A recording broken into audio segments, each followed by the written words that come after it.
اعوذ باللہ من الشیطان اللعین الرجیم بسم اللہ الرحمن الرحیم۔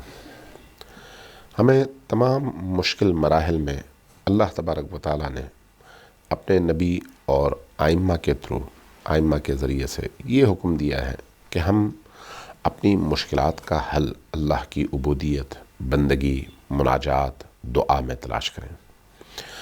اس حوالے سے رسول کریم صلی اللہ علیہ وآلہ وسلم اور امیر المؤمنین اور اولاد امیر المؤمنین میں 11 آئمہ نے جن چیزوں کو انسانی زندگی کے حوالے سے انتہائی اہم قرار دیا ہے، ان میں ایک نماز ہے جس کو نماز جعفر طیار کہتے ہیں۔ اس نماز کو اہل سنت کے ہاں بھی نقل کیا گیا ہے اور وہاں پر اس نماز کا عنوان ہے صلاۃ التسبیح۔ ہمارے ہاں اس نماز کو نماز جعفر طیار کہا جاتا ہے۔ یہ نماز بہت ہی سرور بخش نماز ہے۔ یہ نماز بہت ہی انسان کو اللہ سے جوڑنے والی نماز ہے۔ یہ نماز اس لیے بیان کی گئی ہے کہ جب کبھی انسان پریشان ہو، مضطرب ہو، کسی ایسی مشکل میں گرفتار ہو جس کا کوئی علاج اس کو نظر نہ آ رہا ہو، کسی ایسی بلا، کسی ایسی مشکل، کسی ایسے امتحان، کسی ایسی آزمائش میں ہو کہ جس سے نکلنے کا کوئی رستہ نظر نہ آ رہا ہو، تو ایسے میں یہ نماز انسان تنہائیوں میں بیٹھ کر پڑھے اور اس نماز کے بعد اللہ کی بارگاہ سے دعا کرے۔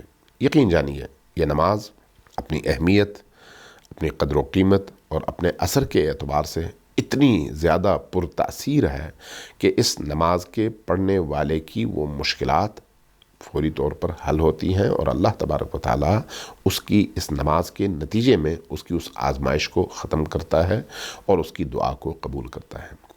نماز کو نماز جعفر طیار کہتے ہیں۔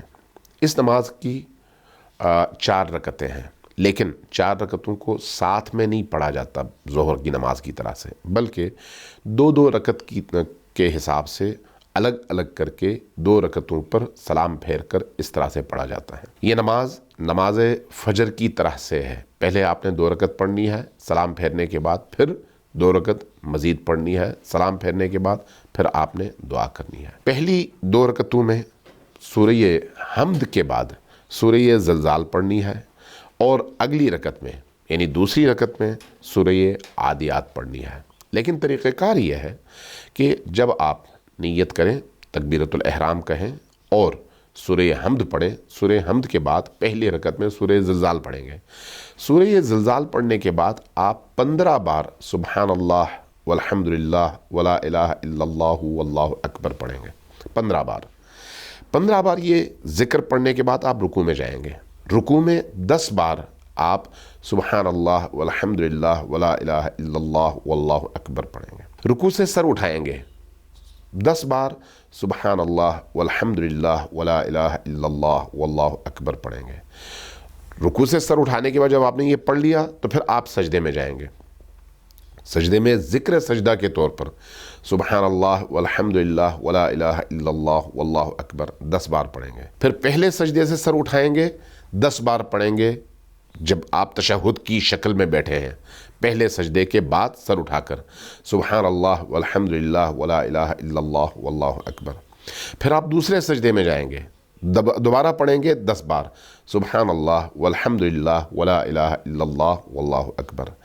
10 بار پڑھنے کے بعد دوبارہ سر اٹھائیں گے، آپ کے 2 سجدے مکمل ہو گئے، لیکن سجدے سے سر اٹھانے کے بعد آپ نے کھڑا نہیں ہونا بلکہ دوبارہ پڑھنا ہے سبحان اللہ والحمد للہ ولا الہ الا اللہ واللہ اکبر۔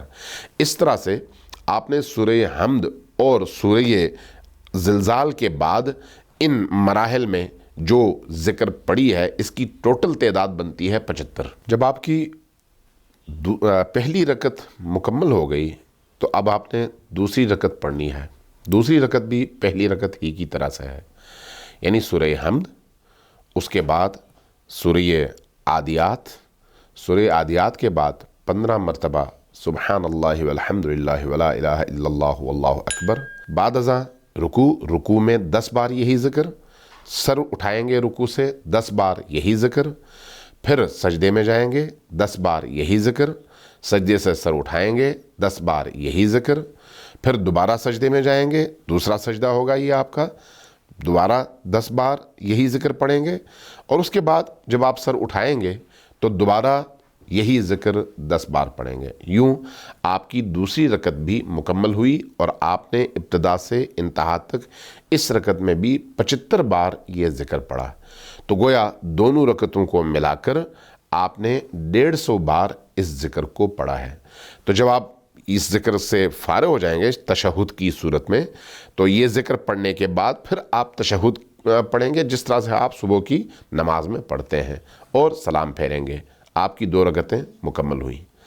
اسی روش کے تحت آپ نے اگلی 2 رکعتیں بھی پڑھنی ہیں، اسی روش کے تحت، یعنی بالکل ہو بہو اسی طرح سے، لیکن صرف اس فرق کے ساتھ کہ پہلی 2 رکعتوں میں آپ نے پہلے سورہ زلزال پڑھی پہلی رکعت میں، اور دوسری رکعت میں سورہ عادیات پڑھی۔ لیکن اب جو اگلی نماز آپ پڑھ رہے ہیں اس میں پہلی رکعت میں سورہ نصر پڑھیں گے، اذا جاء نصر اللہ، اور اگلی رکعت میں آپ سورہ قل هو اللہ احد پڑھیں گے۔ لیکن باقی تمام نماز اسی طرح سے ہوگی جس طرح سے آپ نے پہلی 2 رکعتیں پڑھی ہیں۔